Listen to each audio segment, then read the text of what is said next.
केंद्रीय बजट को लेकर तैयारियां पूरी कर ली गई हैं, तो वहीं दूसरी ओर जोधपुर में अलग अलग वर्ग के लोग इस बार के बजट से काफी उम्मीदें लगाए बैठे हैं कि हर बार के बजट की तरह इस बार के बजट में किसान, पशुपालकों, ग्रामीण महिलाओं, गरीबों, विद्यार्थियों और साथ ही साथ विशेष तौर पर व्यापारियों को ध्यान में रखकर बजट पेश किया जाएगा, जिससे भारत आर्थिक दृष्टि से और अधिक विकास की ओर अग्रसर हो सकेगा।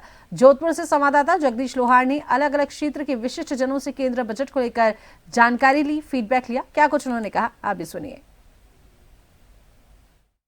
सरकार तीसरी बार सरकार का दूसरा जो बजट घोषित होने जा रहा है और आम जनता को भी काफी इस बजट को लेकर काफी अपेक्षा है, काफी उम्मीद है। और हमारे साथ जोधपुर से कुछ ऐसे भारतीय जनता पार्टी के लोग भी हैं, कई वरिष्ठ पत्रकार भी हैं और कई जो पूर्व सैनिक भी हैं, वो हमारे साथ जुड़े हुए हैं। इनसे बात करते हैं कि क्या इनकी अपेक्षा है और इस बार का जो बजट कैसे देखते हैं, क्या रहेगा इस बार, आपको बजट को लेकर क्या अपेक्षा है? देखिए, बजट तो सामान्य आदमी के लिए हमेशा ही एक आशा की किरण के रूप में देखा जाता है कि कुछ न कुछ ऐसी चीज हो जिससे कि आम आदमी को राहत मिले। सभी लोग चाहते हैं कि लगातार महंगाई कम हो और सुविधाएं उनको अधिक से अधिक मिले, कोई नए प्रावधान लाना चाहिए।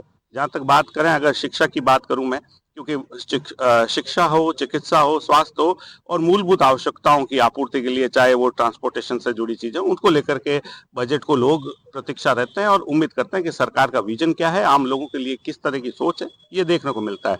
तो शिक्षा के क्षेत्र में निश्चित तौर पर जिस तरीके से पूर्व में पीएमश्री विद्यालय, पीएमश्री योजनाएं लाए गए हैं, समग्र शिक्षा नीति लाई गई है और जो नई शिक्षा नीति लाई गई है उसमें किस तरीके से प्रावधान रहने वाले हैं, उनका सरलीकरण किस तरीके से हो और जो स्किल्ड जो यूथ बाहर निकले उसको एम्प्लॉयमेंट किस तरीके से मिले, इस बजट में देखने लायक रहेगा। क्योंकि अब मोदी सरकार का, जैसे आपने खुद ने बताया, कि तीसरे कार्यकाल का दूसरा बजट है।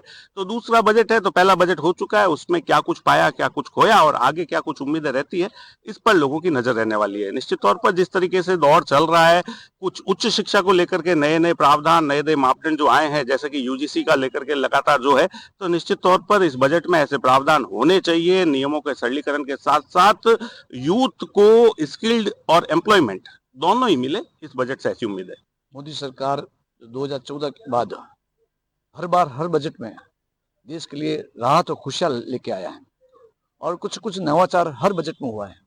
और इस बार भी देश की जनता मोदी से उम्मीद कर रही है। मोदी है तो मुमकिन है, ये जो नारा है वो चरितार्थ होता दिख रहा है।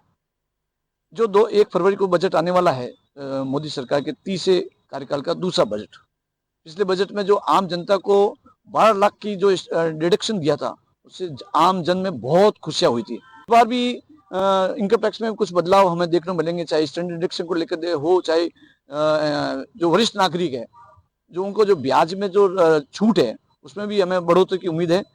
आप हर क्षेत्र में, चाहे किसान वर्ग हो, चाहे बेरोजगार वर्ग हो, चाहे महिला वर्ग हो, चाहे चिकित्सा स्वास्थ्य सेवाएं हो, चाहे शिक्षा क्षेत्र हो, चाहे अभी जो नई टेक्नोलॉजी आर्टिफिशियल इंटेलिजेंस एआई क्षेत्र में, इस बार उम्मीद है कि सरकार बहुत बड़ा बजट इस बार देने वाली है। अपेक्षा और इच्छाएं तो बहुत है। बजट 2 कार्यकाल में आए, उनसे बेहतर ही आएगा अभी भी। और हमारी एक सुझाव है कि उत्तर प्रदेश में योगी सरकार ने जय हिंद वीर गौरव पथ बनाए हैं, उसी तर्ज पे पूरे हिंदुस्तान में वो योजनाएं शहीद सैनिकों के नाम से लागू होनी चाहिए, ताकि आने वाली पीढ़ियों को साहस और बलिदान के बारे में पता लगे, प्रेरणा मिले। यही हमारा सुझाव है। राजस्थान के मुख्यमंत्री को ही नहीं, हर नागरिक को भी उम्मीद है केंद्र सरकार इस बार भी, जैसे पिछले दशकों से जो करती आई है, बहुत अच्छा करेगी। और भारतीय जनता पार्टी की जो नेतृत्व की सरकार है, प्रधानमंत्री नरेंद्र मोदी के नेतृत्व में जिस तरीके से जो काम हुआ है 2014 से लेके आज, हम लोग आर्थिक शक्ति के रूप में जो हमारी जीडीपी जो बढ़ी है, और आने वाले टाइम में भी जैसे हम लोग, जैसे आज जो विकसित भारत की 2047 की जो हमारी जो योजना देखी है, हमारा जो सपना देखा है, वो सपना भी इस बजट के अंदर परिलक्षित होगा। पूरे भारत की जनता भी अपेक्षा रखती है कि इस बार जो बजट घोषित होने वाला है, जो पहले से भी ज्यादा सुप्रिय होगा। निश्चित तौर पर कह सकते हैं आने वाले समय में जो मुख्यमंत्री और प्रधानमंत्री की राजस्थान को लेकर भी कुछ ऐसी योजना है जो इस बार लागू हो सकती है। कैमरा पर्सन गोपाल के साथ मैं जगदीश लोहार, जन टीवी राजस्थान, जोधपुर।